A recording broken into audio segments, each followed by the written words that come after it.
খাদ্য দূরে বাড়ি বিলের মধ্যে বাড়ি করছে, এই কিস্তির টাকাগুলো দেয় না। আবার কিস্তির টাকা দিলে আমার কষ্টের আশা লাগে। সব সদস্যগুলোই ভালো, সব সদস্য টাকাগুলো দেয়। এই ডলি আপা এত শেষরা খালি সিটারি করে। কেন্দ্রে তো দেখতেই পাই না। এই কোন কালে লিখছে ৬০,০০০ টাকা, 7 মাস হয়ে গেল, কিস্তি খালি একটা দিছে। এই বাড়ি নাকি ডলি আপার।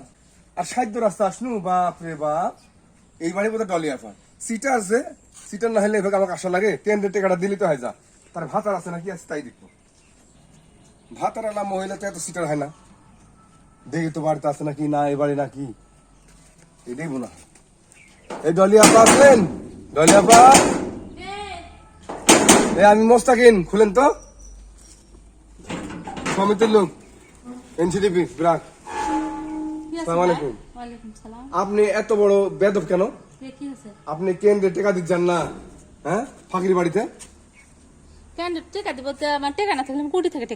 আপনি ৬-৭ মাস থেকে টাকা তুলেছেন। আপনি খালি একটা কিস্তি দিচ্ছেন, আর এই ৪-৫টা কিস্তি আপনি দেননি। আজকে কয়টা হচ্ছে কিস্তি আপনার হিসাব আছে? বলেন তো। আপনি টাকা তুলতে গেছিলেন কে? আরে ভাই, আপনি ওই করছেন কে? ওদিক সরে যান, সরে যা কথা বলেন। সরে আমি যাচ্ছি, আপনি কেন বিয়ে করতে আসেন নাকি? আমার টাকা নিতে আমি আইছি। কিস্তির টাকা থাকলে তো কিস্তি দেবো, কিস্তির টাকা নাই, আমার বাড়ি আলা বাইট নাই, কিস্তি দেবো কোন থেকে? টাকা দেন, তাড়াতাড়ি টাকা দেন। আপনার মতন সদস্য আরো তো আমি কেন্দ্রে ওর থেকে কিস্তি কালেকশন করুন। আপনাকে আমি কোনো কেন্দ্রে এসে আপনি দেখতে পাই আমি।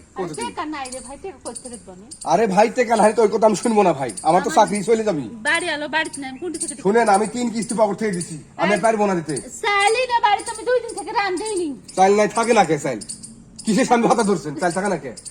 আপনি হাসেন কে? আমি হাসতে যে আসেনি। হাসতেছি কিসের জন্য জানেন? আপনি চাল নাই আবার এগুলা কথা করতে। এই দেখেন, দেখেন, এই দেখেন, আপনার 6 মাসের এটি হচ্ছে আপনার কিস্তির থেকে। আপনার 7 মাস চলতেছে, 6 মাসের কিস্তিটা বাকি আছে, দেখছেন? এখানে আমি 3 কিস্তি আমি দিছি আমার পকেট থেকে। শুনুন ভাই, 6 মাসের হোক না 7 মাসের হোক, আমি কিস্তি দিতে পারবো না, আমার কাছে টাকা নাই, আমাকে মাফ করে দিন। আরে ভাই, এসব ফাঁকানো দিন কিস্তির টাকা। হ্যাঁ, নালে কোন থেকে? আপনি মরে গেলে, কবরে গেলে তো আপনি তুললে আমরা কিস্তির টাকা নেবো। এসব তো মাফ হয় না রে ভাই। না, মরে গেলে মাফ হয়, আপনি কেন বলছেন? আপনি এসে সিটারে বাদ দেন তো, আপনি টাকা দাই করেন। মরে গেলে কিস্তি যদি তুলে লেসে আজকে মরে, আমার স্বামী স্ত্রীর মধ্যে একজন মরে গেলে কিস্তি মাফ হয়ে যায়। আপনি কি টাকা দিবেন? তাড়াতাড়ি টাকা নিয়ে আসেন, কিন্তু বলে দিচ্ছি। থামেন দেখি কয় টাকা আছে, দেখে আসেন। কে এখন কে? এখন দেখতে যাচ্ছি সিটার মহিলা কোথাকার। এই তাড়াতাড়ি টাকা নিয়ে আসেন, ব্যাংক বন্ধ হয়ে যাবে, জমা দিতে হবে টাকা আমার। কেন্দ্রে গেলে তার সমস্যা হয় না।